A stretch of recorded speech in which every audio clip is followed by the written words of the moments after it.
How is everybody? Good. Good. How you been, Don? Done. Good. All right, you guys ready to kick this off then? You are in charge, sir. All right, here we go. We're going to start out with our upcomings. Welcome everybody to the meeting. Upcoming events. Let's see. Next meeting would be March 2nd. It's going to be our first competition night of the year.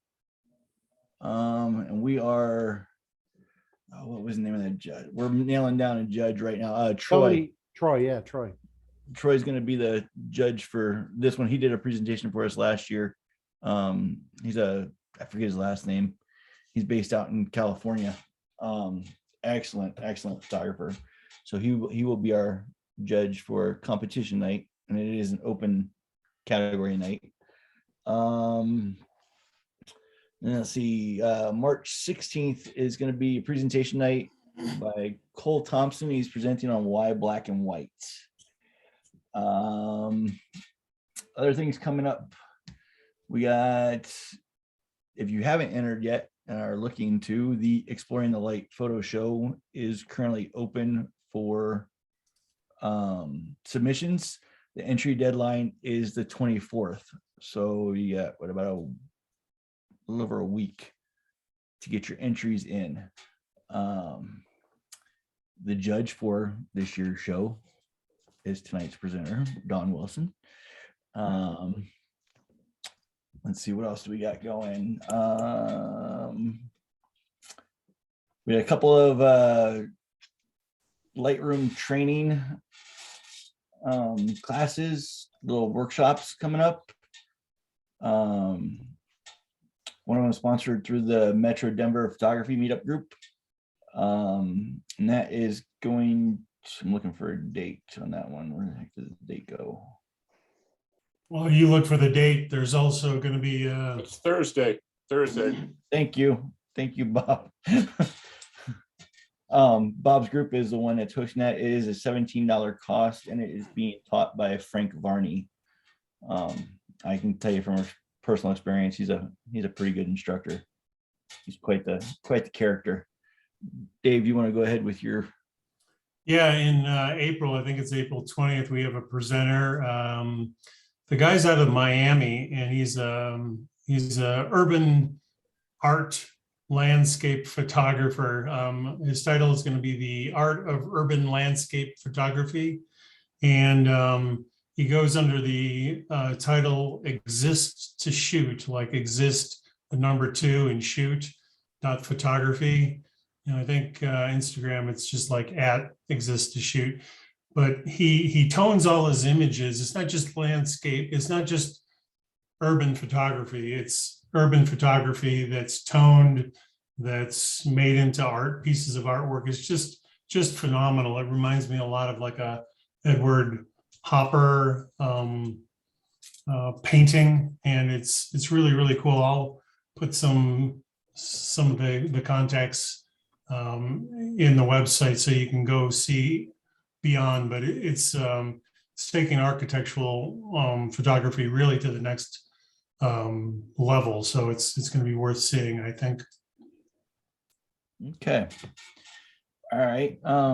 Bruce, you got anything else to add to announcements or? We just did the deal with Glenn Randall for November 5th. His landscape photography A to Z or whatever it is. Now I forget, the title escapes me. I believe it's $99. It'll be an all-day course. It'll be at the Civic Center, but watch for more details to come shortly. Yeah, and those details will be on, and the payment will be on Glenn's website. Yeah, we'll have links through our website to his website. But yeah, he's running the show this time. Yep. All right. Anything else? Nothing else to add? I think it covers everything for the upcomings. Bob says that if anybody has an interest in those Lightroom courses, to let him know, because he has closed the signups for now. So. And thanks, Phil. I just saw your message. It's Troy Miller. Miller was his last name. I couldn't remember Troy's last name. He's the judge for the opening competition night. All right. Well, at this point, Dawn, are you fairly ready to go? I am. All right. You want to introduce yourself to the crowd, and you've got the Zoom call. Got it. Hi, everybody. I have been here before, so I know several of you that I've met along the way. There's actually quite a few people here tonight. So thanks for joining. I had requested some snow to fall today since we were talking about winter wildlife. So I hear that it's snowing. I am still in Louisiana at the moment, so it is not snowing down here, but I will be back in a little over a week. So I'm looking forward to that. So hopefully you get out tomorrow morning, enjoy some of that snow. It should be pretty. So with that, why don't I share my screen? Can you guys see that? Yes. Perfect. Oops. All right. So tonight we're going to talk about winter wildlife photography. A lot of these tips can apply for pretty much anything if you're out photographing in snow or in the cold. So don't limit it to just thinking that it's just about wildlife photography. Snow in the cold has certain challenges both for us, our camera gear, and just taking photographs. So I wanted to start with this one. This was taken up in Rocky Mountain National Park under a full moon. Sometimes you see, for those of us that do photograph wildlife frequently, you always want to have those animals in the perfect spot, and they don't always work out. This just happened to be, well, there's a herd of elk in Horseshoe Park that hang out there, of bull elk in the wintertime. They're typically there anywhere from 12 to about 20. And I had seen them coming across the road, and I was like, oh man, it'd be really nice if they kind of lined up with the moon. And not only did they line up with the moon, but they actually all separated out. So that doesn't always happen. So you never know when those chances are going to come about. So I think most of you probably are familiar with my background.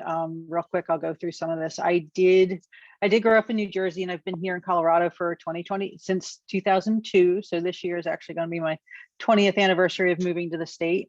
So I think that officially makes me does that get me credibility of being a longtime resident now, hopefully. But I did study, so I spent about 20 years in corporate marketing. And in 2013, I left that world to pursue photography and writing full time. And I've been doing that for the most part since then. I am currently president of NAMPA. And if you haven't listened to any episodes, I am the co-host of the Nature Photographer podcast, which you can find on any of your podcast listening platforms through the Wild and Exposed podcast. That's our partner producer. So a little bit about wildlife photography. For me, it's always been a way for me to combine a lot of my interests. The reason I came to Colorado was I had looked at going to vet school up at CSU in Fort Collins. And rather than going to vet school, I did continue with my communications and marketing degree and finished a graduate degree in Philadelphia before moving to Colorado.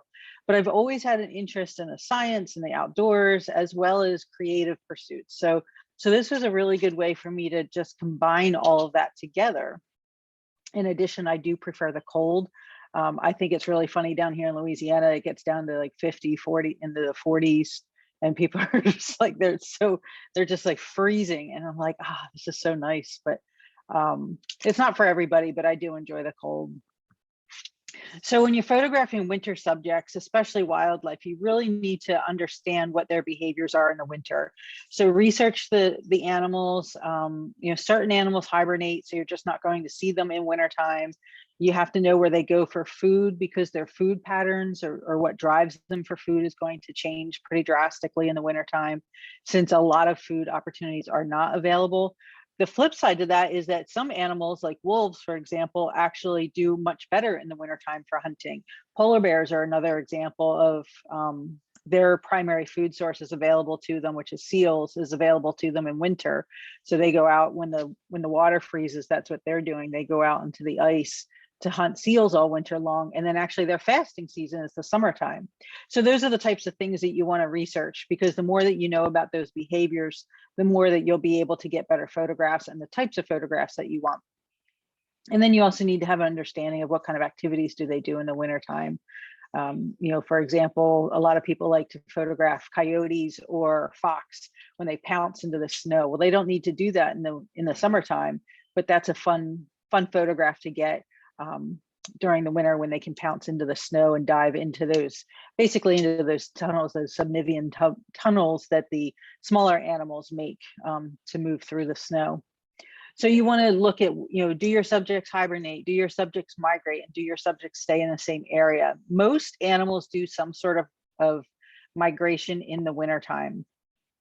Most of them will, elk are probably the most common in Colorado that we're familiar with doing a migration. In the summertime, they go up to high elevations, high mountain valleys, even into the tundra. And then in the wintertime, they actually come down to lower elevations where the snow is not going to be as deep, the temperatures are not going to be quite as cold, and they gather up into really large herds in the wintertime as well. So this photo of the elk was actually taken on the west side of Loveland. I've been seeing over the last, I don't know, probably last decade or so, I feel like I've been seeing more and more elk in Loveland on that west side. As they kind of come out of the mountains to spend the winters down there. Pronghorn migrate through in the wintertime. They gather up. In the summertime, they're in bands, they're in small groups, small herds, but in the wintertime, they gather in these huge herds and they migrate through. So those are, look for those in some of those northern valleys, like in North Park is a lot, actually that's not far from North Park is where I took this photograph of, gosh, it was probably about 200 pronghorn that were migrating through the sagebrush flat. So those are the types of things you want to look for. And then obviously bears they hibernate in the wintertime. So you want to try to catch them. If you want to catch them in snow, you have to catch them on the shoulder seasons.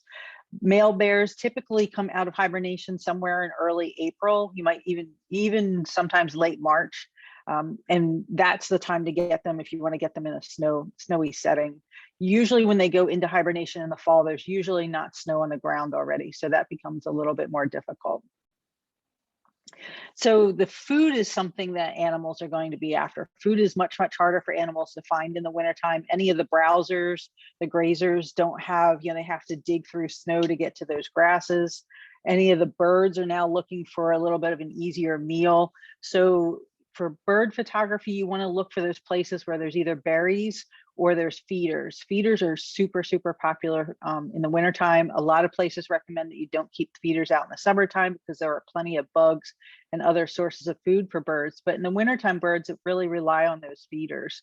This scrub jay photo in the bottom left was actually taken at the bird feeders behind the trading center at Red Rocks Park over in Morrison, Colorado. So places like that, keep an eye out for those, and then just kind of sit yourself there and watch and see what comes and goes.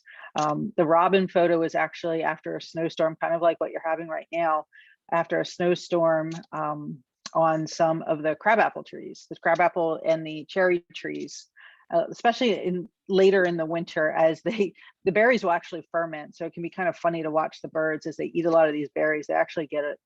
They appear to get drunk. They are drunk because the berries have been fermented. And then moose will actually go after willow. So moose in the summertime prefer to eat a lot of that aquatic vegetation that you find in the bottom of real shallow ponds and lakes. But in the wintertime, they go down to the willow bottoms. Actually, they spend a lot of time in the forest and the timber, but they eat the willow branches. So look for them, especially early morning, late afternoon, in some of those willow bottoms where they'll be feeding on the willow, the bark of the willow and the branches of the willow. Real fun diet to eat on all winter, I'm sure, but that's what they go after if you're looking for moose in the winter. Some animals just don't change their habits too much. Coyotes, red fox, they're going to be pretty much wherever you saw them in the summertime. A lot of times that's where they are in the winter. Animals like a snowshoe hare or a long-tailed weasel, what other animals change color, but they go to a completely white coat. So in the summertime, a snowshoe hare will be more of a gray or a tan color, kind of a mottled grayish tannish color. And in the summer or in the winter time, they'll go completely white. So you can get really neat photos of a white animal on a white snowy background, but it makes them a lot harder to find. So that's something that you have to really kind of keep an eye out for. Some of the other signs of an animal being nearby. Look for tracks. For rabbits, that's the biggest thing, is look for the tracks in the snow. And in general, in the wintertime, it's the tracks that really help you identify where these animals are. That's something that you don't have available to you as easily in the summertime. Another thing is that if you go to some place like Yellowstone, Rocky Mountain Arsenal, any place that has a road system where you can see wildlife, and if there's been a lot of snow, the animals will tend to actually migrate into some of those roads. It's just easier for them to travel in those types of situations, so they take advantage of that. In the wintertime, animals are really trying to conserve energy, and the less energy they can burn, the better chances they'll have of surviving the winter. So if they can move down a road that's already been plowed, they'll take advantage of that rather than having to trudge through deep snow, where as if you're familiar with walking through deep snow, it burns a lot of energy. It takes a lot of effort to get through a foot or two of snow. So a lot of times just going up to Yellowstone and staying near the roads can actually be your best bet, especially in a winter where there's a deep snow that builds up. Other things, so we talked about bird feeders already. Another thing is, if you like to photograph ducks, look for ponds and lakes that have aerators. So in Colorado, I feel like early December to maybe mid-January, maybe a little bit later in January, is about the coldest that we tend to see. By the time mid-January rolls around, the days are getting longer, and although it may not necessarily feel like it, I feel like the lakes aren't as frozen at that point in the year. And so you start seeing birds starting to migrate back out. But in those cold points of the winter, look for the ponds and lakes with aerators. And what that does is that if there's ducks around, and Colorado gets a lot of ducks in the wintertime, we get a lot of bald eagles in the wintertime. If they have open water, that means that they can get to the fish that are in there. If a lake completely freezes over, they're going to go someplace else because they can't get to the food source. So look for ponds and lakes that have, well, ponds won't have dams, but ponds and lakes that have aerators, and lakes that have either a running water going through it or a dam. So like, for example, I live in Estes Park, and the Lake Estes up there actually has two sources. They have the power plant there, which continues to keep the water churned. And then there's also a river inflow where the Big Thompson River comes into Lake Estes. And those two sources of water keep the water moving pretty frequently. So we actually get quite a few ducks up there. Sadly, it actually keeps a lot of water open up there. So the ducks will kind of go farther away. But that's that balance that you want to look for. You want to look for these places where the lake's not super, super huge, but there's enough space for ducks to kind of congregate into an open area where you can photograph them. So it kind of forces them into that open area away from the ice. And then the final point is our fish kills. So these are natural events that happen when you see, usually when I see it, is that you get a really bad temperature drop. A lot of times I'll see it in like late February into March, when the days are starting to warm up, and then all of a sudden we have an Arctic cold front that comes through and the temperature just plummets overnight. So what winds up happening is that as that ice thaws back out again, as the temperatures kind of return to more of a normal range, and the ice thaws out, what happens is that the fish have been basically shocked and die as a result of those real cold temperatures.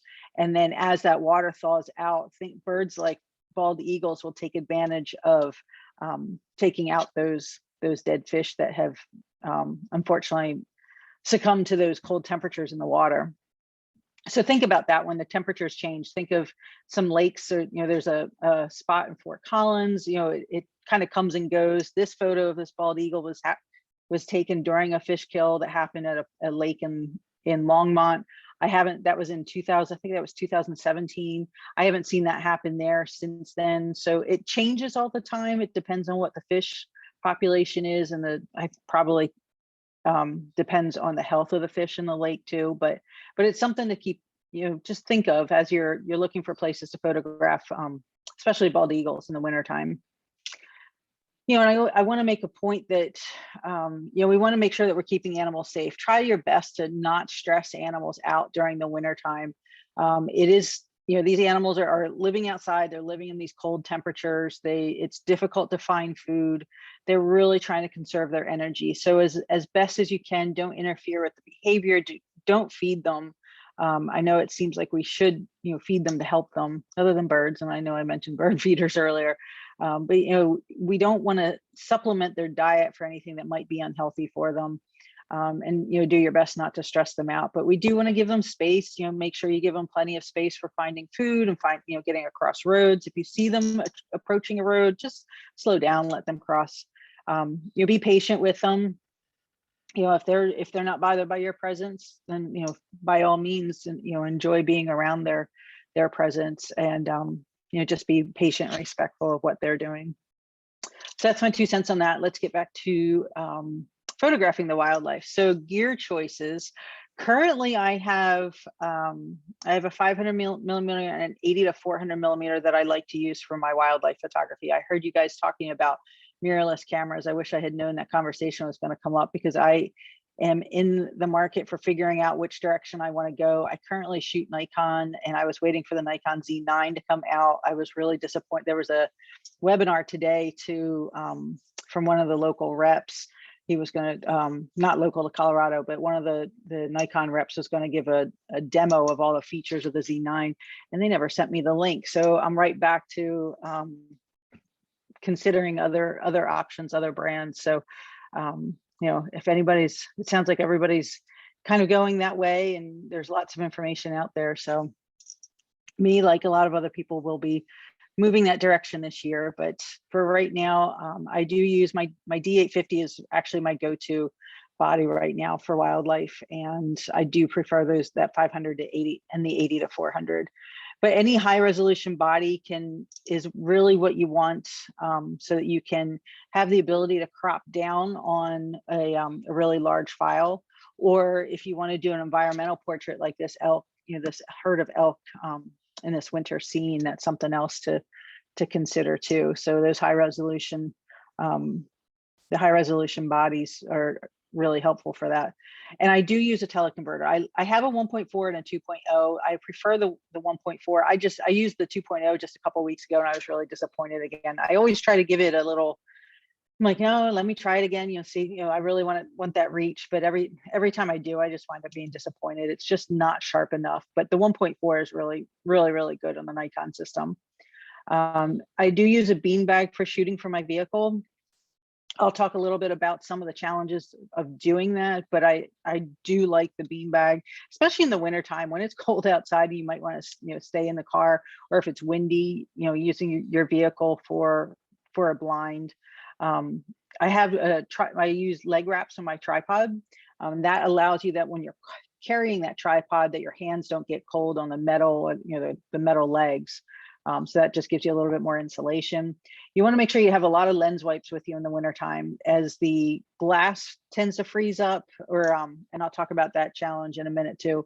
But you want to be able to use the lens wipes, either remove any fog that might collect on the glass or any snowflakes that might land on the glass too. You definitely don't want to be wiping those off with your fingers or with a glove that might even leave more little flakes of fuzz and different things on it.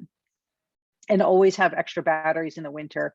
Batteries will, I know the next slide, there we go. Batteries do drain a lot faster in the wintertime. So what I always recommend doing is putting them in pockets in your jacket, or like on an inside pocket of your jacket. And that, by keeping it closer to your body's temperature will actually help keep those batteries warmer and not drain down as fast. But at a minimum, I carry 4 batteries with me. So I have 2 in my camera. I have an extra battery grip. So I have 2 in the camera. Actually, I have 5 now that I think about it. And then I have 3 spare ones. And that makes sure that I can get through a full day without any issues of running out of battery power. Try to keep your gear from fogging up. So this is something that I even down here in Louisiana, I've experienced this. This is one of probably the biggest challenges in winter or cold weather photography, is that if you have your camera gear inside, and it's sitting inside and it's all nice and warm and it's all toasty, and then you take it outside into the cold and it's just dropped 30, 40, 50 degrees, however cold it is outside. Usually it has to be at freezing or a little bit lower than freezing. And you usually need a little bit more humidity. It's one of the reasons why I have a little bit of a problem with this down here in Louisiana.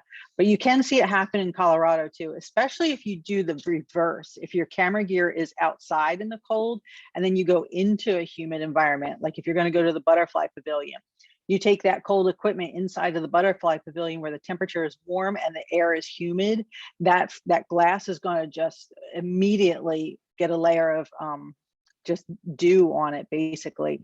And you have to, it's just going to fog up. And the only way that you can get is just wait until it acclimatizes, till you wait until those temperatures are not acclimatized, but equalize. So the temperature of the glass equals the temperature of that environment. So whether you're going in or out of cold and heat, that's something to consider. What I do to overcome that is you can leave your gear, like if you have a garage, leave your gear in your vehicle the night before you go out to shoot somewhere. The other way you can do it is to use a big black or a big trash bag, plastic trash bag, and wrap your gear in that. And what that'll do is it actually will pull in that current temperature, and then it kind of allows your gear to equalize on its own a little bit faster. It's not going to completely resolve the issue, but it could do it a little bit faster. So something that's always something to consider. So choices for your settings. So one of the things, if you've ever taken, Ansel Adams had this, he had, the range of the tonal range of blacks to whites. A histogram does this where it's, blacks on the left and whites on the right. And there's all these ranges, tonal ranges of gray in between. Our cameras are designed to, if you photograph on auto, our cameras are designed to get you to 18% gray, is really what the goal is. If you've heard of a gray card, that's what that is that's your camera's ideal exposure. The challenge in snow is that you don't want the snow to appear gray. You don't want it that 18% gray. You really want it over here on the right-hand side where it's a much brighter, cleaner white. If this photo of this ptarmigan had down here, there's some gray down here. These are actually some out of focus willow branches. But if all this snow and if the bird was gray, it would just be dull and it wouldn't be very, it wouldn't pop as much. So you're really trying to get it to this goal of much, much brighter white, but you don't want to overexpose. You don't want to get all the way to the right because then you lose the highlights, and you still want to have some of that detail. So I have a couple of different ways that you can do that. On gray days, so on those days, even in Colorado, we have a lot of sunny days in the wintertime, but on those gray days, stay as wide open as possible so you get as much light in. Open up that lens or the aperture up to 4.5 or f4 if you have it on the lens. Stay wide open. For portraits, you want to stay wide open to create that nice soft background, kind of like what's behind this mountain goat kid. And on bright sunny days, you want to watch out for blowing out the snow. So in the reverse, on gray days, that's usually not too much of an issue. The problem on gray days is that 18% gray level, and you need to make sure that you're allowing enough light in to avoid that grayish look. On sunny days, it's the flip. The flip is the challenge. Now you have all this white, and your camera, especially if you take an exposure reading off of this animal or off of the the rocks in the foreground or something, it's going to overexpose all the snow, and it'll just blow out that, and you won't have any detail in there. So that's that balance that you really need to find. So what I always recommend for any of the people that I take out into the field is that you want to use your blinkies and your histogram on your camera. The blinkies will show you if those highlights are getting blown out. The histogram will show you by any spikes. You should have your histogram. It will, on a snowy day, it will kind of sit to the right. A lot of times we talk about shooting to the middle or exposing just slightly to the right. On a snowy landscape, you're going to really be off to the right. If you're familiar with the sunny 16 rule, don't follow it in snow. It just doesn't work because, again, it goes back to that 18% gray. And then I really like to use exposure compensation on snowy scenes. I start by going to about 1/3 to 2/3 of a stop to start, but on a kind of a gray day, and again, it depends on which direction you go, on whether it's a cloudy day or a sunny day. But I've even found recently that on a sunny day, if there's a lot of snow, I'm down, on the Nikon, it's -2 to really pull out that light. So, and always make sure you're shooting in RAW, so you have that detail in there, and you have the data that you can actually do some modification to that in post-processing. So for those that aren't familiar with the sunny 16 rule, this is it's the basic rule of thumb, states that if you have a clear sunny day and your aperture is at f16, whatever ISO you're using, your shutter speed will be the reciprocal value of that ISO value. So for example, if your ISO is set at 200 and you're at f16, then your shutter speed will be 1/200th of a second. If your ISO is 100, then your shutter speed will be 1/100th of a second. So if you're at, let's say, f8, then you need to adjust all those other things. So now you're adding in, what is that, 5 stops of light. And then you would adjust your ISO accordingly. So it can work in any aperture, but that's where you start, is at Sunny 16. But like I said, the challenge with that is that it's kind of an automatic thing. And the automatic is that it's trying to get the white to, or trying to get your scene to a 18% gray, and that's not what you want. So just disregard anything you've ever learned about Sunny 16 rules on snowy days. So the proper exposure is would be this kind of this pica. This is the same exact photo, and I've just used some editing to show you different variations on that. If you underexpose it, this is what that gray comes out to. This is that 18% gray. It's dull. It's very lifeless. This is not what you want on the left-hand side. And if you overexpose it, you're going to wind up blowing out the highlights. And that's what you have on this right-hand side. So you can see in this left-hand photo, there's some detail back here in the snow. There's some detail over here on the left-hand side of some little blades of grass, but you've lost all of that in this photo on the right-hand side. And, you know, this pica here just it's not what a pica looks like out in nature. And I feel like it's a little bit too contrasty. This photo in the middle is kind of like Little Red Riding Hood says, it's just right. It's, that pot of porridge is just right. The pica here is properly exposed. You still have detail back here in the snow, just enough to see what's going on, but it's still bright enough that it has some pop to it. So that's really what you're looking for.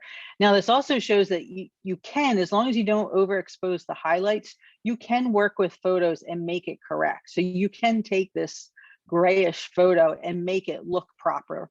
Now, of course, the goal is to always try to get these exposures as best as you can out in the field, so you don't have to do that work later on. But if you underexpose it, you can actually correct that in post-processing. The overexposing is where you're going to have a problem and you won't be able to bring those details back in. So this is that same photograph, and you can see the histogram on this kind of sits to the right. So I always make sure that my histogram spans the full length of pure blacks to pure whites. But in a scene like this, where it has a lot of snow and a lot of white in it, it will sit mostly to the right of center. Close to it, but I haven't spiked anything out. I haven't lost any of the detail. So you can see it's not quite touching that right-hand side. So I haven't lost that detail. And your blinkies will also help on the back of the camera too. So I see there's actually, there's some questions in here for, that I will make sure that I get to when we go through everything. Choices before setting. Be familiar with your buttons and dials. You will be changing things with gloves on your hands. What I do for gloves is I actually like to wear 2 pairs of gloves. I have a liner glove, and then over that, I've actually bought a hunting mitten. So it's basically a thick fleece glove that has a pop top on it. So it's got the half fingers on it, and then it's got a mitten that comes over the top. There on the back of the hand, there's some of them use metal magnets. Most of the ones I have Velcro on them, and that'll keep the glove in place when it's open, and then you can pop it back over if you're not shooting, and that helps keep your hand warm. The other reason I like that is that I use hand warmers, and that allows me to put the hand warmer in the palm of my hand, in between the 2 gloves, so it sits on the liner glove instead of on my skin, which you never want to do. It can actually burn your skin. So those things work well. And then hand warmers actually work well. Just keep them in your pockets too. So when you're not shooting, just put your hands in your pockets and warm them back up.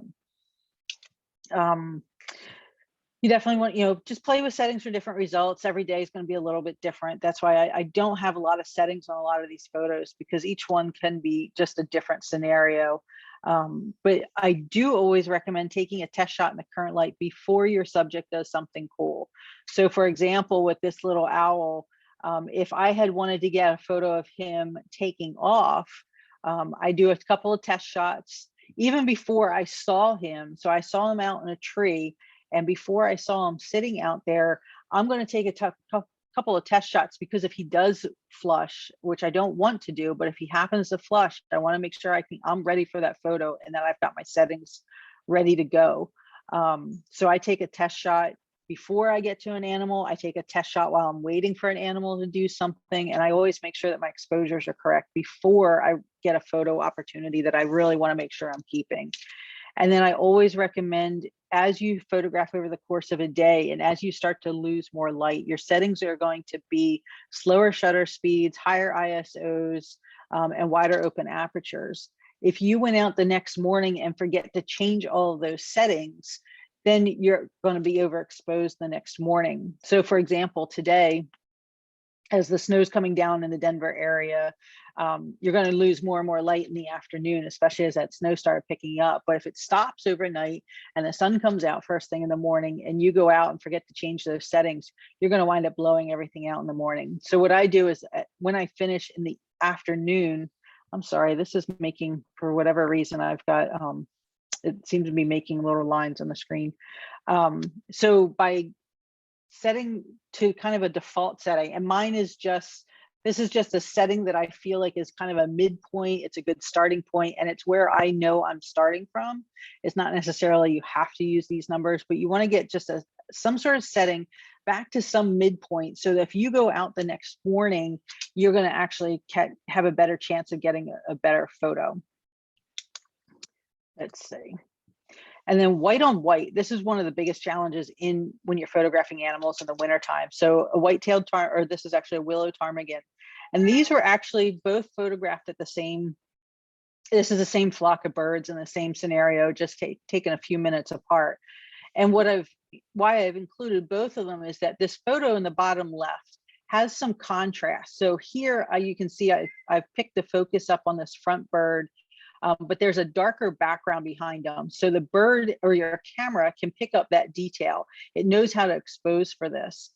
This one on the upper right, however, is a little bit harder, because now you have white on white.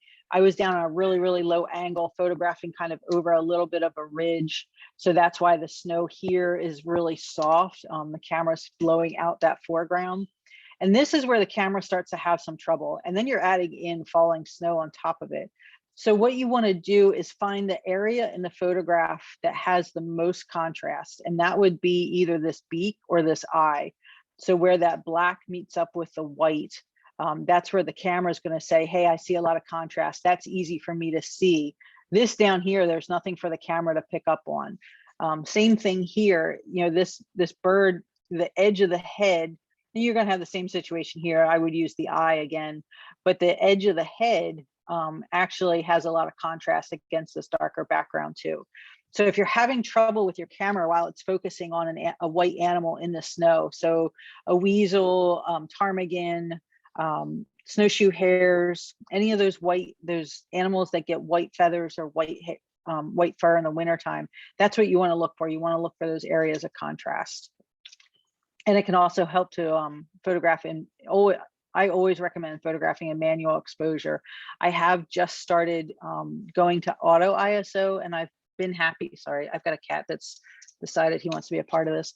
I did start shooting it with auto ISO recently, and I've been really, really happy with going that direction. So I've let go of a little control out of full manual, but I do recommend photographing in manual. Another challenge that you have in the wintertime, even though this isn't necessary, this is a winter photo, but it was actually early winter before some snow had fallen, and before the ground squirrels had gone into hibernation. But I use this photo because you can see the heat waves. There's a lot of, this isn't sharp. And this is what winds up happening if you photograph in evaporating snow, heat from a running car, or heat waves from the car's interior. So earlier I mentioned using a beanbag to photograph from the car door. And I love doing that in the wintertime. That's my preference of something to do in the wintertime. The challenge you have with that is that if you have the heat on, or if you have the car running and the temperatures outside are really cold, you're actually going to be photographing through heat waves. And there is nothing you can do about getting a sharp photo out of that. You're basically photographing through all those waves that are happening in the air.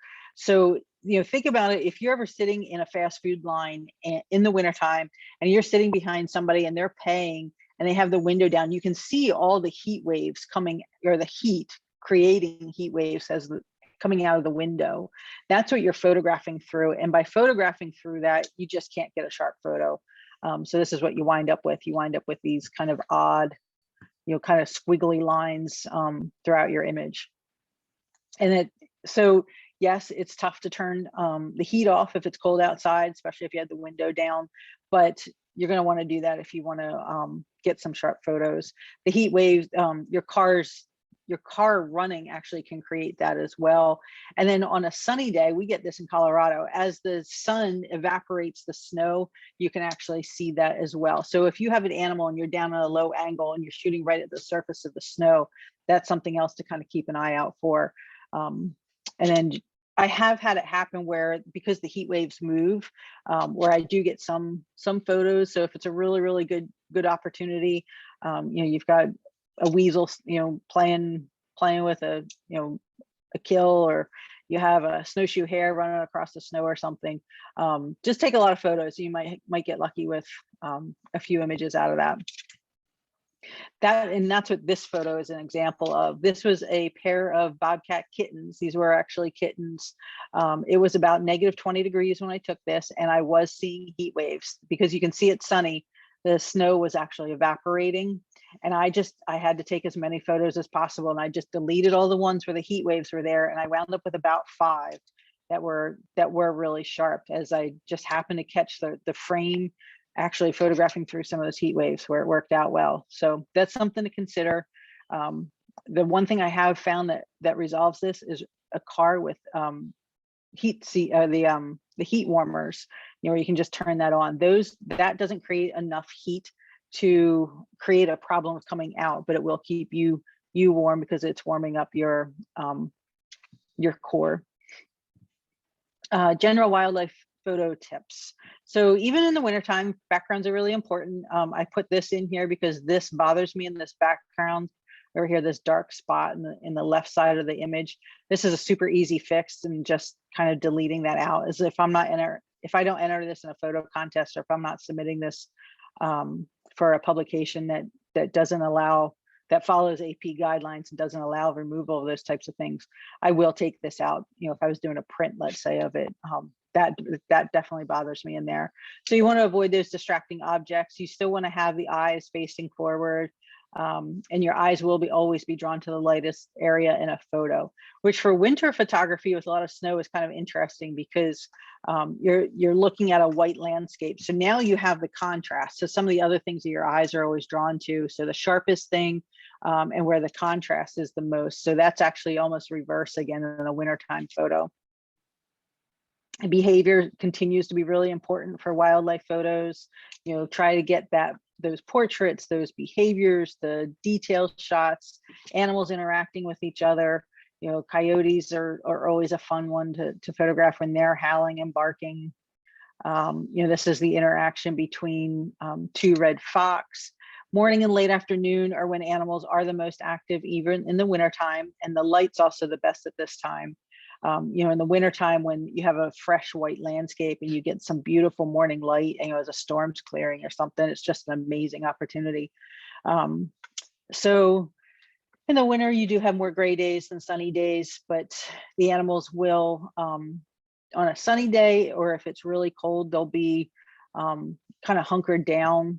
But on those gray days, you have a better chance of them being out over the course of a day. So if you have the time, definitely, kind of stay out there with them. Falling snow is another challenge in wintertime photography. This was Grizzly 399 a couple of years ago, in the week that she emerged with her 4 cubs. You can see there was snow falling, but it wasn't very thick snow. It still created a problem though, because you could see it's falling past. So what happens is that your camera almost picks up on the snowflakes as they fall past, a darker background. So, and then on a situation like this with this elk, he was munching on these are the catkins coming out in the aspen trees out. This is up in Estes Park, right in front of City Hall. But this is a lot of falling snow at one time. So the camera wanted to pick up on this. So there's a couple of different things that you can try to fight that challenge. One, you can try to, a manual focus, and this isn't manual exposure, but a manual focus. I don't necessarily recommend it. It's not typically the way that I'll do it, only unless the snow is really, really thick flakes and my subject's not moving. So this elk, for example, he's not really moving too much. So I know I can grab a focus on his eye, and I'm probably going to be okay with a depth of field. These guys were moving though. These 5 bears, they were moving down the road. So a manual focus is going to be a little bit harder to do in that situation. So it depends on your situation, whether you go with manual focus. I have found pretty good success of really, I just kind of keep picking up the focus as it's changing, as an animal's moving, always focusing on the eye, and just going with that. And every once in a while, the focus tracking on cameras these days is much better.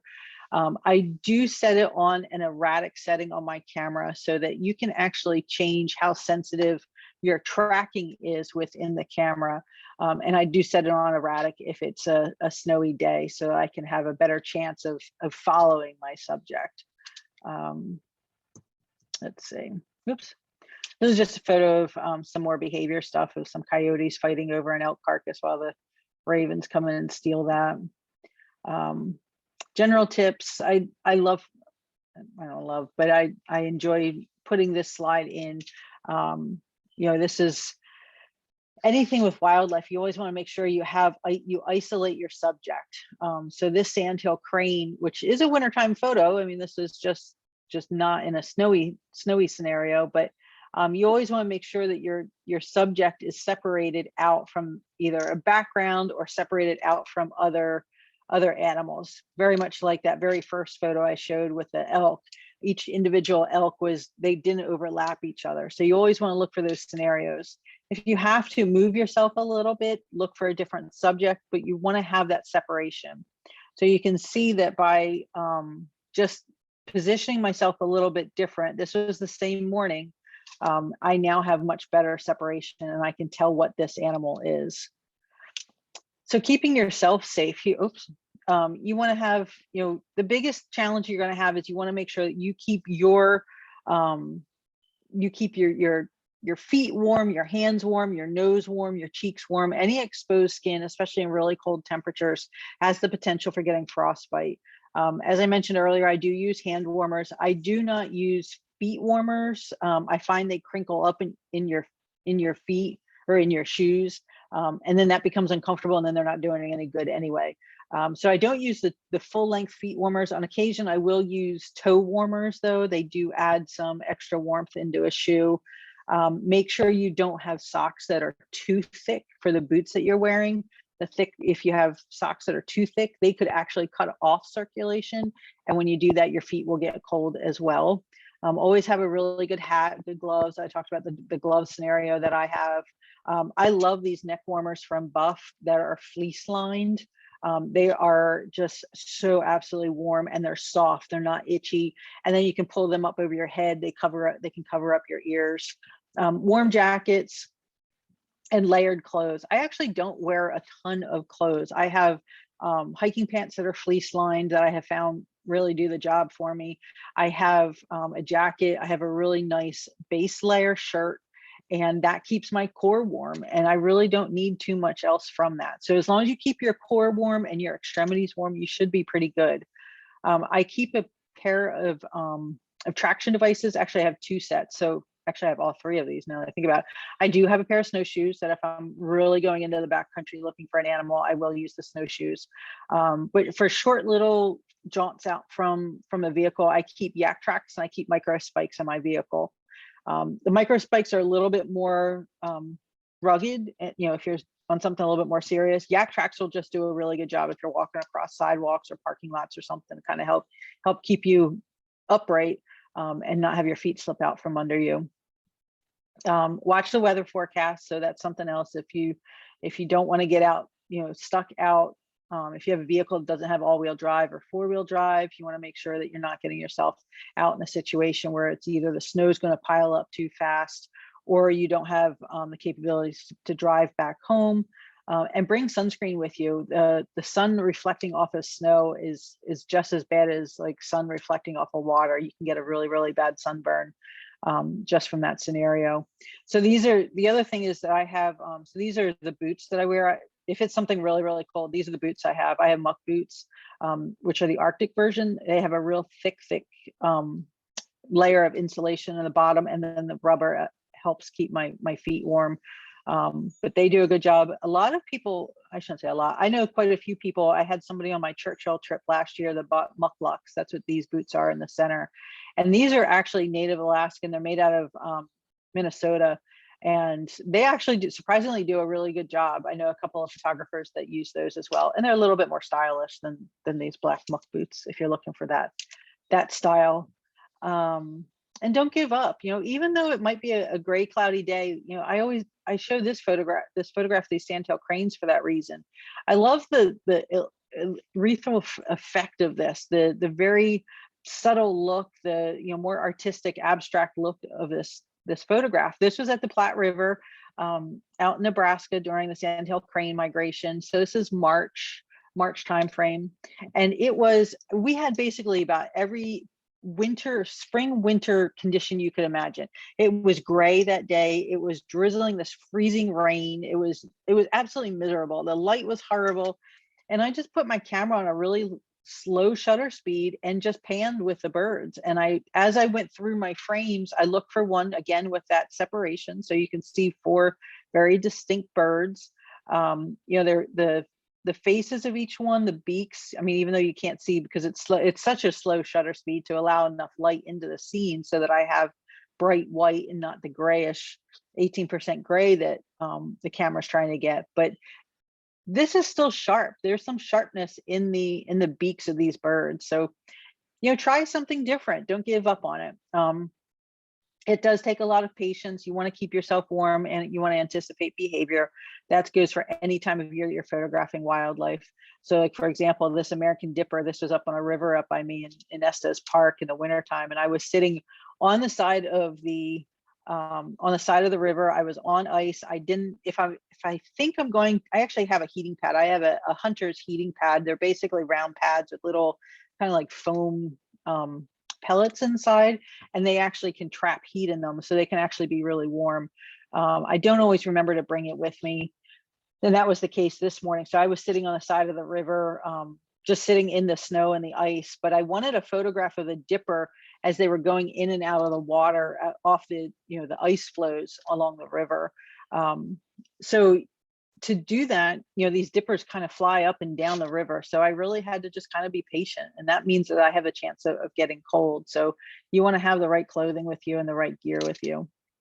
And then remember too, that wildlife photography in the winter isn't necessarily about snowy scenes. A lot of animals actually migrate out of those habitats. They don't want to be around snow. For any of those that have been down to Bosque del Apache in the wintertime, it's an amazing place for winter photography. The light is beautiful down there. You get there's a lot of nice color down there, and there's a lot of sandhill cranes, snow geese, and ducks. So it's one of my favorite spots in the wintertime. And then a lot of other birds migrate to different places. The whistling ducks are pretty much a southern bird anyway, but they actually congregate in these huge groups in the wintertime. There's a group down here in Louisiana that I photographed. The last time I was there probably were about 400 of these noisy birds over there. But they're a lot of fun to photograph. Brown pelicans are, they don't migrate. They live along the coast anyway. But, if you come down to a place like Louisiana in the wintertime to photograph other birds that are down here, look for those more resident birds. And then the whooping crane is a bird that also migrates, kind of like the sandhill cranes that migrate down to different places along the, in Texas, New Mexico, California. The whooping cranes actually come down to Texas. I had an opportunity recently to go see them in Texas. So those are some of the, different ideas. Hummingbirds are another one that you can photograph in the wintertime as they move out of those colder temperatures, come down south. If you prefer the warm weather, go looking for birds that also prefer the warm weather. Here are just a couple suggestions. I don't know if these are super original, but some ideas of places to go for winter photography. Rocky Mountain National Park, I think, is pretty decent in the wintertime. You lose the accessibility of the roads. You don't have as much of a park to go into in the wintertime. But the meadows are really good for coyotes and elk in the winter. Bobcats on a rare occasion are seen around Estes Park. So you kind of keep an eye out for those. And then there's a good spot in Estes Park for mallards in the wintertime. There's a pond that has an aerator in it. So they like that in the wintertime, and you can get lots of photos of mallards and snow. Rocky Mountain Arsenal is actually one of my favorite spots in the wintertime. If you want photographs of deer in the snow, prairie dogs in the snow, bison in snow, I would go out there. Tomorrow morning would actually be a really good day to go out there if you want to try to catch some bison close to the road with fresh snow on them. That would be a good day to do that. Plus it's flat, so if you're driving around there, the roads are all flat, so it's not too bad of a drive. You don't have to worry about too many hills or anything if you don't have good traction in your vehicle. Snow goose migration, these guys will migrate through actually about now, mid to late February. They start migrating through Colorado. Lamar has a snow goose festival. I think it was, I want to say it was actually, February 3rd to February 6th. So February is a good time frame for snow geese in Colorado, and then Northeast Colorado gets a few of them as well if you want to try to catch some of those guys. And then the Sandhill Crane migration goes through in March, and Monte Vista down in the San Luis Valley down by Alamosa is a good spot to photograph them.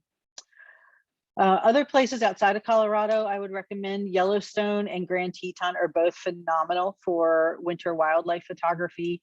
As I mentioned earlier, the wolves actually do really well in the winter up there. The elk have a harder time getting through snow, so the wolves actually are built for snow. They have feet that actually work as kind of like snowshoes, so they can actually chase elk a little bit easier than the elk can get away in deeper snow.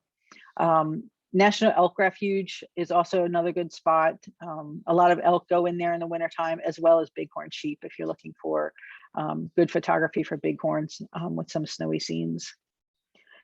So I love this quote, chance favors the prepared mind. The more you can research your animal, the more you can understand its behavior, more you can understand the challenges of winter photography and be prepared to overcome those. And just keeping yourself warm will allow you to stay out longer. It'll allow you to anticipate some of those photographs and be ready for catching some of those unique opportunities. A lot of people don't like the cold, so I find I'm not competing with as many people in the wintertime for photos. So as I mentioned earlier, I have a Nikon D4S, the D850. These are all the lenses that I have. I talked about my 1.4 teleconverter. I do use a carbon fiber tripod with a Wimberley gimbal head. I haven't been using a tripod as much as I used to. Especially for those of you that are photographing a mirrorless, I think they're just much faster these days. And with all the image stabilization that's in the bodies and the lenses nowadays, you just get, a lot of these setups, you can get 3, 4, or 5 stops of light nowadays. So I don't use my tripod as much as I used to. It certainly is a good tool to hold the camera for you if you are waiting for some action.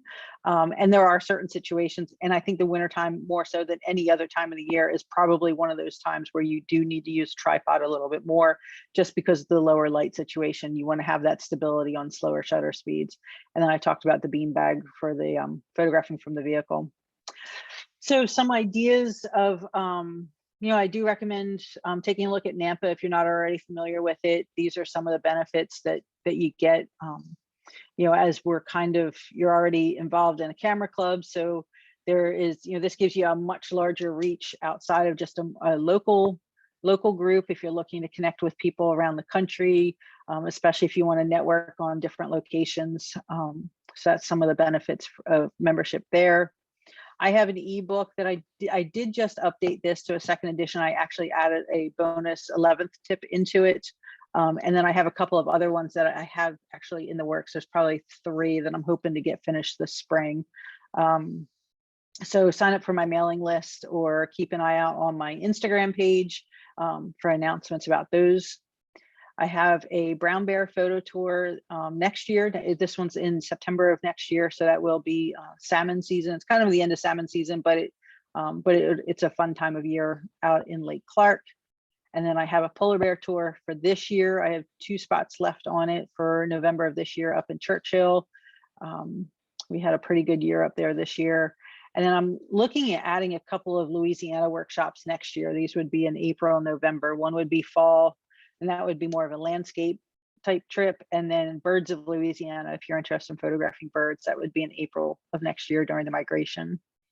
And then I do private photo workshops in Rocky. So if you're looking for specific things for Rocky Mountain National Park, I'm happy to take people into the park. I have a permit up there, which does help you. You don't need a reservation when you go in with somebody that has a permit.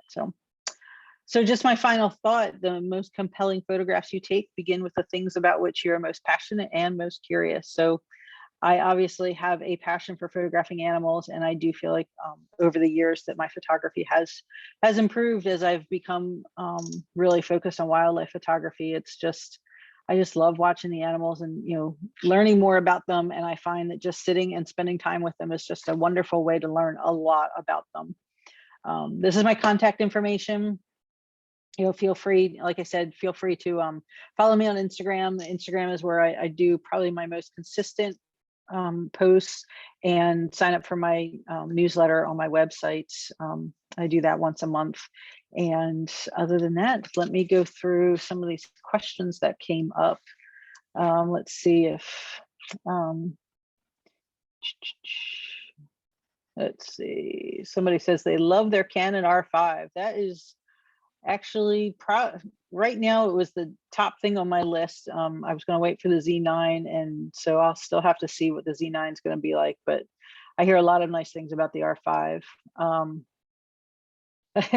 Somebody mentions I love my Sony A7R, but cried a lot when I got rid of my Nikon D850. I don't think I can get rid of the 850. I do love that camera. I love the color you get out of it. So Phil says, oh yeah, if I get a link to today's Nikon recording, I will send it to you. Yeah, I'm hoping. I actually emailed MPS and asked, mentioned the problem that I didn't get the link, and asked if there was going to be a recording. So somebody says it's a secret recording. I don't know. I know I got the notification through NPS, so I don't know if it was limited to just those folks. So G-Man asks, are there any dangers when taking freezing cold memory cards inside and downloading them right away? I have not had any issue. I have not had, what I usually do is I will take my cards, the pants that I have a pocket on the side, and I will put the cards in there to allow them to kind of acclimate to the temperature without just pulling them into the heat. But I have not had an issue with cards getting any condensation on them. Dave says that it would be recorded. There, Phil says that here's a free Nikon Z9 button tour event this Thursday. So thank you, Phil, for that. Let's see, Robert asked, does anyone here shoot with Fuji film? Somebody said no more film, but I used to shoot Velvia slide film for landscapes. Kathy mentions, I often use Nitro Gloves under another pair of gloves. We have animals that have to be fed in the winter, and this helps keep my hands warm. Yeah, that combination of a thinner glove with another warmer glove, I find has just worked really well for me. It's probably the one thing, the hands and, the extremities are always what go first. They're always the things that get the coldest first. And once they're cold, they're really hard to warm back up again. So I've just found that combination of 2 gloves and a hand warmer really does the trick. Bob asked, do you ever set your ISO to auto as if the bird moves 1/1000th may not be enough? Yes, and I mentioned that I did just start doing that. So those ducks that I mentioned down here, there was a day that it was really kind of gray and cloudy, and I was having problems with the the place where they are has a lot of open area, and then there's a lot of shaded area. And there was a cloudy, rainy day, and I was finding that I was just blowing out the highlights by having the ISO set at a particular, to have that fast enough shutter speed. I was losing some detail, and then I'd open up the shutter so that I could get more light in, and then it just wasn't working. So I went with auto ISO, and the keep rate went up substantially. So I was really happy with that. I did max out the ISO at 3200. All camera bodies should have a where you can set a min and a max on the ISO. So if you use auto ISO, find where you're comfortable with the ISO level on the photo. Because my camera will go up much, much higher than that, but I really don't like the look of anything above about 3200. Cynthia says she never uses auto ISO. G-Man says set the range for the auto ISO, which is what I just mentioned. If you ever use auto ISO for moving wildlife, so that's what we're talking about. Agree, set the range for auto ISO, easier for wildlife to avoid low shutter speeds. Robert mentions, I just went to Snow Geese Festival in Lamar. It was great and highly recommended. Do I use neutral density filters to control the bright light? I don't use any filters with wildlife. For my landscapes, I do, but that's a completely different situation where you have more control because your subject's not moving as fast. But no, I don't use any filters for wildlife stuff. I shouldn't say that so flatly. I did just the other day, last weekend, I was out photographing manatees in Florida. Yeah, I do not sit still very well. I kind of get all over the place, but I was out photographing manatees in Florida, and I did put my polarizer on the 80 to 400 because as the manatees were coming out of the water, I was trying to get the detail on their face as the water was kind of dripping off. So I wanted to reduce that glare. So I found that the polarizer actually did help with that. But on the 500, it's a drop-in filter, and I just find that I really don't bother with it too much. On your polar bear triple, you see any cubs or beluga whales?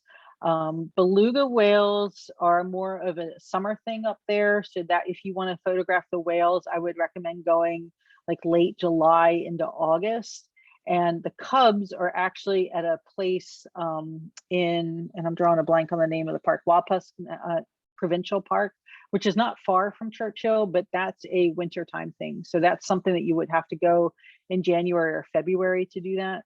The cubs that we see, so we saw 2 sets of cubs last year. They're typically second season cubs. So they have to be big enough, because the reason that the polar bears come into Churchill in late October and early November is that they're waiting for the water to freeze on Hudson Bay. And once that water freezes, they leave. So it's this timing that you have to kind of estimate as to when that's going to happen. This year we were there the first day, the day after the first snowfall. So we had a nice fresh snowfall. But what the bears are doing is they're basically waiting for the water to freeze, and they just kind of pass the time until that happens.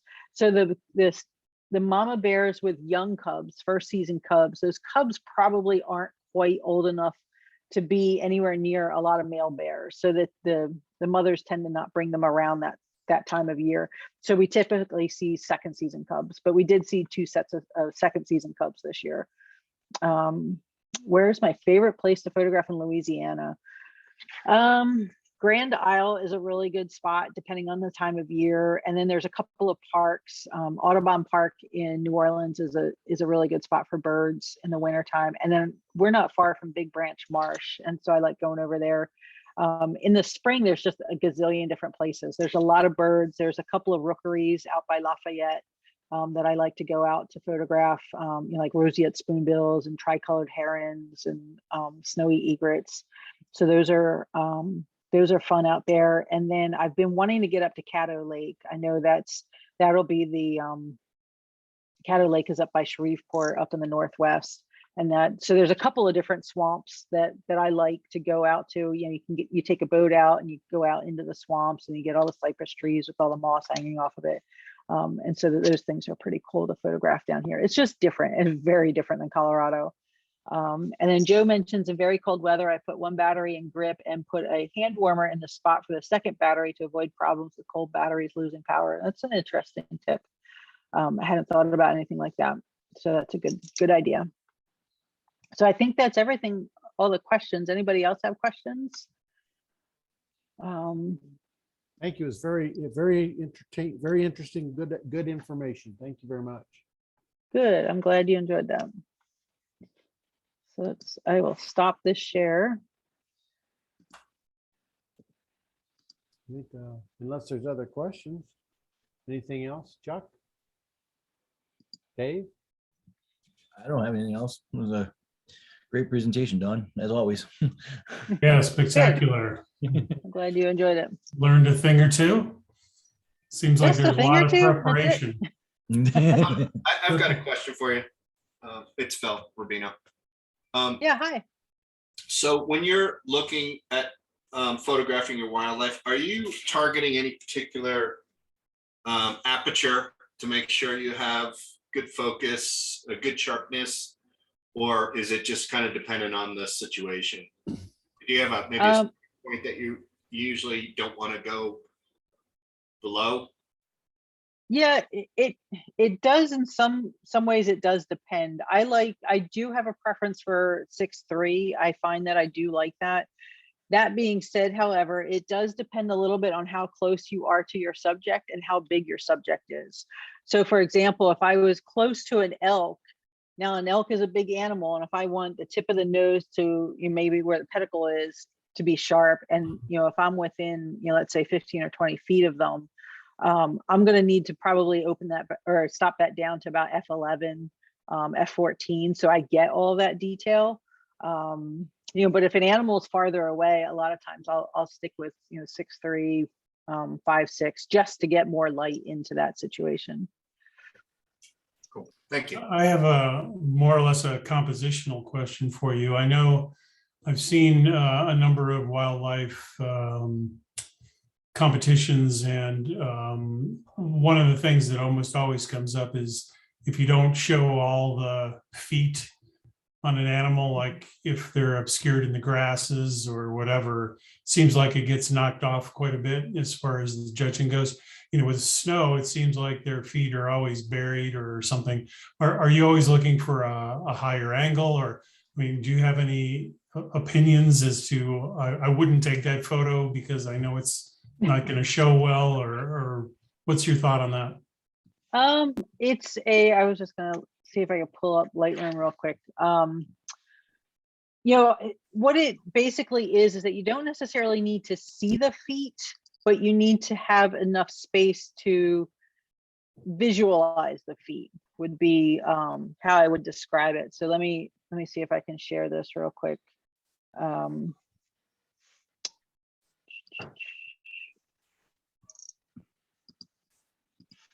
So can you see that sage grouse? Yeah. So you don't see the bottom of his feet, and my preference is to always be at eye level with animals. So a lot of times I'm laying down, I'm trying to get as low as possible. This guy, it looks like I was actually even a little bit below him. But you can see, you don't see the bottom of his feet, but I've left enough space so that the perception is that those feet are still there. And that's basically what they're talking about. I'm trying to see if there's another one.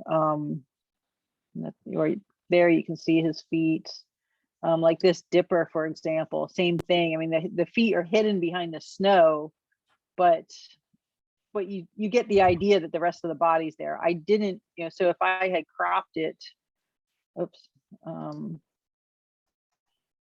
if I had cropped this to be right in there, that's where it starts to become a problem, because now you have, well, one, there's probably too much space up here, but now you have cropped something off, and then that starts to feel a little bit, there's a little bit more tension there. Let me see if there's another photo that's a little bit better example. Same thing here. This guy had, you could see that the feet are covered up. So like you said, a lot of times in winter, the snow is just going to cover them up. There's nothing you can do about that. That's a great tip though, to kind of give the space to visualize that you Yep. can go to the bottom of their feet or something like that. That's Yep. That's really It's the same great. thing with water. If an animal, if a bird's standing in water, an animal standing in water, you can tell that, the feet probably extend another, inch or so down below the water surface. So yeah, just give it enough space. And then you want some breathing room outside of that too. I'm trying to see if those are all the things that you think about. And then the other thing when you're cropping these is that you don't want to crop at joints.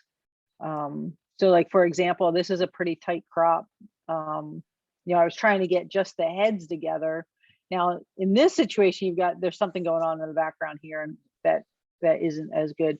But here I've cropped the bottom of the leg off, but I haven't cropped it right at a joint. I've done it right between the elbow and the ankle, or yeah, right. So the ankle would be below here, and the elbow is up here.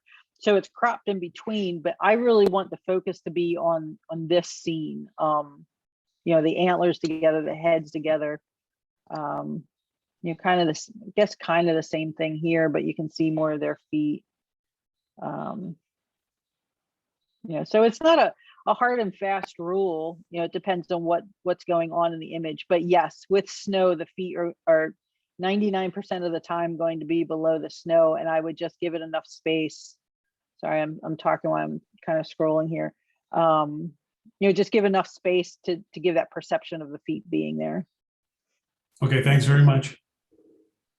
Yep, you're welcome.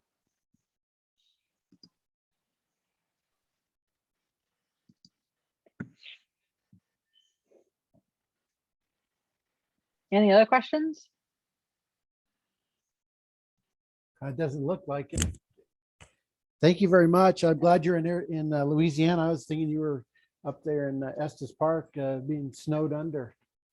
No, I wish I was. I like the snow, so I've missed Dawn, it. But I have one quick question for you. yeah, When you're out there shooting bear, how far away are you and how do you stay safe? when we go to Lake Clark, we can be. I can show you, since I have Lightroom open. If you give me 2 seconds, I can show you. Bear. Because they're kind of unpredictable, I think. So, at Lake Clark, I don't find them to be unpredictable. That being said, where was I? They're So busy. They're busy eating usually. Yeah, they really don't. So I know can you see that? I know when we went to Lake. Lake Clark, we didn't have them that close, but we were taking pictures of them, and we would watch him dive into the water to get a salmon, and he'd miss. And then when we got home and started looking at the photos, you could see there were fish all around the bear. I don't know how he missed it, but Yeah. the water was Yeah, just red surprisingly with they fish. do. It was crazy. That's pretty But close. this was 2 summers ago. This is one of my clients. This is our local guide. So we have a local guide up there. Lake Clark does not allow the guides to have guns. So they have other methods. The first being voice.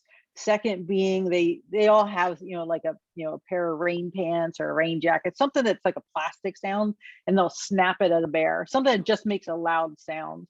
And then if they have to, if it continues to escalate, they have air flares that they use. But if they set off a flare, the park requires them to do a whole lot of paperwork, and they try to avoid having to do that. So but this is what happens. I mean, the bear, this bear was chasing another bear off, and our group happened to be not quite in the middle of them, but it just happened so fast that this bear ran right by us, and Kobe was just like, oh my gosh, that just happened. And I happened to be back far enough away, and I was photographing the bear, obviously, so my focus is off. I should have been on Kobe, but that's why the bear's tack sharp, because that's what I was photographing and realized I caught him. Same thing with the polar bears in Churchill. They are, I probably have,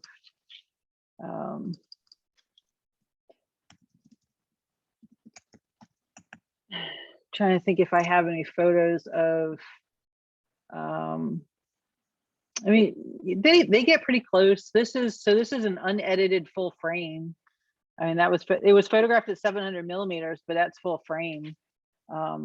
So, I mean, yeah, they're getting pretty close. Churchill's a little bit different in that they do allow the guides to carry guns up there. So polar bears to me are a little bit different than the brown bears. The brown bears are very much just eating. They, they consider it in Lake Clark, they consider it a mama and cub sanctuary.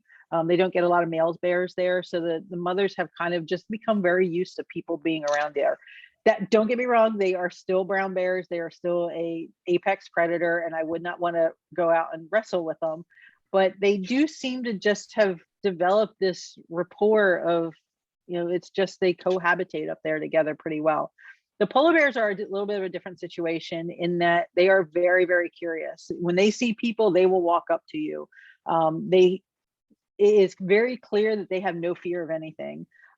So every place that I have been to photograph polar bears, they do carry guns around with them in case something does happen. I've never heard of any of the tour groups having issues, but I know in some of the towns they have, some of the locals in Churchill and in Kaktovik, the other place that I've been to photograph polar bears, have had bears come into town because the bears will get into the food. Because you have to remember, I was mentioning that the polar bears have basically been fasting all summer and they're getting ready for their feeding season. So they're hungry. They haven't eaten, they've lost some weight. They're still big, massive animals. I mean, I'm not saying that they're skinny. They're still healthy. They've been eating some stuff over the course of the summer. But they're pretty hungry, and so they tend to get into some trouble. They get into food, and they get into trash, and they get into different things. So I don't have a fear of them. I just have a respect for them, though. It's kind of like in Africa, they were 3 feet from our truck, What Right. the guides say is that the animals look at the vehicles like moving rocks. As long as you stay in the vehicle, you're okay. Get out of the vehicle. It's a different story. We got charged by an elephant in Africa in the vehicle. Yeah, and they'll take it Oh, right wow. over. We had one walk by our vehicle, and my wife whispered, and the elephant tapped the truck, said, "Sit down." Yeah, I've heard elephants can be pretty dangerous up there, actually. Yeah, they'll tip a truck over. And then they'll squish it. So, yeah, you don't want to make them angry. They've been known to sit on a car and crash it. Yeah. Fun. Someday I'll get to Africa. I'm still trying to check off all my cold spots. It's cold in Trying the to see if I morning. get. It's cold in the What? morning. It's cold in the morning. It's cold in the morning. Oh, we had Hey, one Dave, I question. guess we're going to Louisiana. Yeah. We had one question from Deb Olson. She wanted to know if you edit exclusively in Lightroom. I do about 75% of my work in Lightroom, and the balance is in Photoshop. So Lightroom has become a pretty powerful piece of software. The newest version with their new masking tools, I think, are really, really good. I actually just edited a photo last night that had it was a landscape, and I wasn't real happy with the color on it was down white sand, so I wasn't real happy with it was got a bluish tint on the gypsum sand, yet I love the color of the sunset. So I used that new masking tool and just highlighted that right up and did a nice job. But yeah, I do about 75% Lightroom, 20% or so in Photoshop. I still think Photoshop does a better job of cloning things out, or if I want to take spots out and that kind of thing. And and Photoshop's always going to be better for layers. So if you want specific things to edit, I think Photoshop will still do that. Lightroom's getting there. They don't want to outsell it because then you won't buy Photoshop. Right. All right. Well, thank you very much. I guess unless there's no other questions, we'll give everybody a half an hour back of their lives and go out and watch it snow. Well, cool. Well, you guys have a good night. Stay safe out in the snow, and go out and enjoy it. Thank you. Thanks. Thank you. Thanks, everybody. Have a good night. I'll see everybody soon. Thanks very much, Don. Thanks, Don. You're very welcome. Everyone. Thanks, Don.